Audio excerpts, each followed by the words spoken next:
بسم اللہ الرحمن الرحیم. عزیز طلبہ، السلام علیکم ورحمۃ اللہ وبرکاتہ.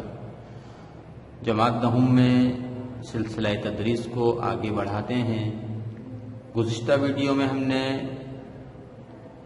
امتحان کے اعتبار سے جو ہمیں پرچہ دیا جاتا ہے، پیٹرن جسے آپ حضرات کہتے ہیں، اس کا نمونہ جو کہتے ہیں، وہ ہم نے سمجھا کہ ہمیں امتحان میں کس ترتیب سے، کس انداز سے کون کون سے سوال پوچھے جاتے ہیں، کون سا حصہ کتنے نمبر پر مشتمل ہے. یہ تمام چیزیں ہم نے سیکھ لی.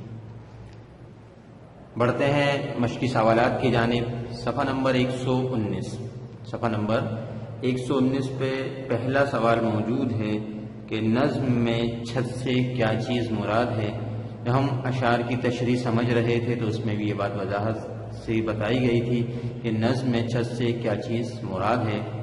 اب اس کا سوال جو ہے اس کے اعتبار سے ہم اس کو ایک بہتر مناسب انداز میں، مناسب الفاظ میں ایک جواب لکھیں گے.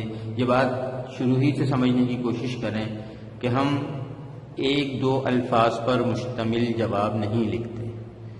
بورڈ کے اندر جب امتحان دیا جاتا ہے، خاص طور پہ زبان کے اعتبار سے، اردو کے اعتبار سے، تو ہم بہت مختصر جواب نہیں لکھتے کہ ہم ایک لفظ سے مشتمل جواب لکھ کے اس جواب کو ختم کر دیں. بورڈ میں آپ جتنا اچھا، واضح اور کہنا چاہیے کہ خوبصورت انداز میں پریزنٹیشن کے ساتھ جوابات دیں گے، آپ کو اتنے ہی اچھے نمبر حاصل ہوں گے. اگر آپ بہت مختصر لکھیں گے اور پریزنٹیشن کا خیال نہیں رکھیں گے تو آپ کے امتحان میں نمبر ضائع ہو سکتے ہیں. تو سوال آپ نے دیکھ لیا. بڑھتے ہیں اس کے جواب کی طرف. جی، تو جواب بورڈ پہ تحریر ہے. سوال تھا نظم میں چھت سے کیا چیز مراد ہے. جواب میں لکھتے ہیں کہ نظم میں چھت سے مراد آسمان ہے، جس کے نیچے اللہ کی تمام مخلوق رہتی ہے. جس طرح گھر کی چھت اس میں رہنے والوں کے لیے سائبان ہوتی ہے، اسی طرح اللہ نے تمام مخلوق کے لیے آسمان کو بطور چھت بنایا ہے، جس کے نیچے اللہ کی ساری مخلوق رہتی ہے. یہ سوال نمبر 1 کا جواب تحریر ہے. اس کو نوٹ فرما لیں. بڑھتے ہیں اپنے اگلے سوال کی طرف. جی، سلسلہ سوالات جوابات کو آگے بڑھاتے ہیں. تو ہمیں سوال نمبر 2 اس طرح ملتا ہے. کہتے ہیں کہ شاعر نے زنجیر کسے کہا ہے. سوال میں پوچھا جاتا ہے کہ شاعر نے زنجیر کسے کہا ہے.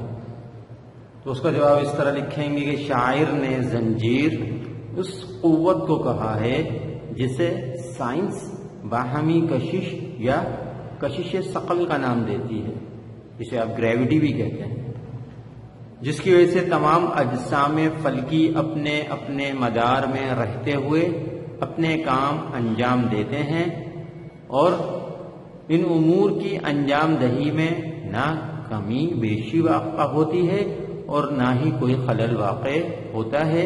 یہ اس سوال کا جواب ہے کہ اللہ تعالیٰ نے قوت بنائی ہے جس کی وجہ سے یہ تمام چیزیں اپنے اپنے مدار میں رہتی ہیں. اس کا جواب بورڈ پہ جس ترتیب سے لکھا گیا ہے اسی ترتیب سے آپ اپنی نوٹ بک میں تحریر کر لیں گے. سوال نمبر 3 میں پوچھا جاتا ہے کہ لعل و گوہر سے شاعر کی کیا مراد ہے. لعل و گوہر ویسے قیمتی اور جواہرات پر مشتمل پتھروں کو کہا جاتا ہے، قیمتی پتھر جو ہوتے ہیں. لیکن یہاں پہ مراد پوچھی گئی ہے تو اس کا جواب کہ لعل و گوہر سے شاعر کی مراد اجسام فلکی کے وہ روشن ستارے اور سیارے ہیں جو آسمان کو روشن اور خوبصورت بناتے ہیں. ان کے بارے میں شاعر فرماتے ہیں کہ وہ اپنے حجم کے اعتبار سے مختلف ہیں، اور ان میں سے بعض زمین سے بھی بڑے ہیں. ان کے جسامت کے بارے میں، ان کے حجم کے بارے میں شاعر فرماتے ہیں کہ وہ آسمان کو خوبصورت روشن بناتے ہیں، اور وہ ان میں سے بعض اتنے بڑے ہیں کہ زمین ان کے سامنے چھوٹی نظر آتی ہے. یہ اس کا جواب ہے کہ لعل و گوہر سے شاعر کی مراد اجسام فلکی یعنی آسمان کے جو اوپر ستارے سیارے موجود ہیں وہ روشن ستارے اور سیارے ہیں جو آسمان کو روشن اور خوبصورت بناتے ہیں. ان کے بارے میں شاعر فرماتے ہیں کہ وہ اپنے حجم کے اعتبار سے مختلف ہیں اور ان میں سے بعض زمین سے بھی بڑے ہیں۔ یہ سوال نمبر 3 کا جواب تھا۔ آگے بڑھیں گے، اپنے سلسلے کو آگے بڑھائیں گے۔ سوال نمبر 4 دیکھتے ہیں کیا ہے۔ سوال نمبر 4 میں پوچھتے ہیں کہ اللہ تعالی کی قدرت کن باتوں سے ظاہر ہوتی ہے؟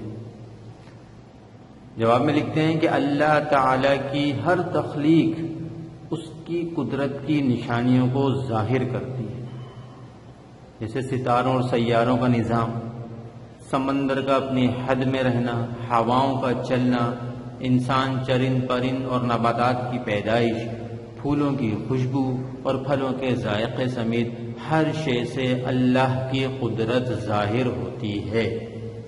دوبارہ پڑھیں، اللہ تعالیٰ کی ہر تخلیق، یعنی جو اللہ تعالیٰ نے چیز بنائی ہے وہ اللہ کی تخلیق ہے، اللہ خالق، ہم مخلوق۔ تو فرماتے ہیں کہ اللہ تعالیٰ کی ہر تخلیق اس کی قدرت کی نشانیوں کو ظاہر کرتی ہے۔ ستاروں اور سیاروں کا نظام، سمندر کا اپنی حد میں رہنا، ہواؤں کا چلنا، انسان، چرند پرند اور نباتات کی پیدائش، پھولوں کی خوشبو اور پھلوں کے ذائقے سمیت ہر شے سے اللہ کی قدرت ظاہر ہوتی ہے۔ مشقی سوال میں سوال نمبر 5 کو اگر دیکھیں تو سوال پوچھا جاتا ہے یا آپ سے کہا جاتا ہے کہ حمد کے دوسرے، 5ویں اور آخری شعر کی وضاحت کیجیے، یعنی اس کا مفہوم لکھیے، اس کی تشریح کیجیے، دوسرے، 5ویں اور آخری شعر کی۔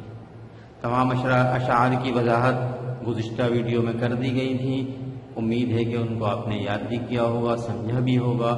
اسی کی روشنی میں یہ آپ کے گھر پہ خود کرنے کا کام ہے، اس کو بطور ڈائری آپ لکھ لیں گے کہ یہ جو دوسرے، 5ویں اور آخری شعر کی وضاحت کرنی ہے یہ آپ خود کریں گے۔ رجسٹر میں حصہ سوال جواب جو موجود ہیں اور اس کو حصہ نظم کے اشعار کی تشریح والے حصے میں اس سوال کو کیا جائے گا، جہاں پہ یہ سوالات چل رہے ہیں۔ یہ آپ کی ڈائری ہے، یہاں تک ہم اپنے سلسلے کو ختم کرتے ہیں۔ نئی ویڈیو میں نئے سوالات کے ساتھ، نئی چیزوں کے ساتھ پھر حاضر ہوں گے انشاءاللہ۔ جب تک کے لیے اجازت، السلام علیکم ورحمۃ اللہ وبرکاتہ۔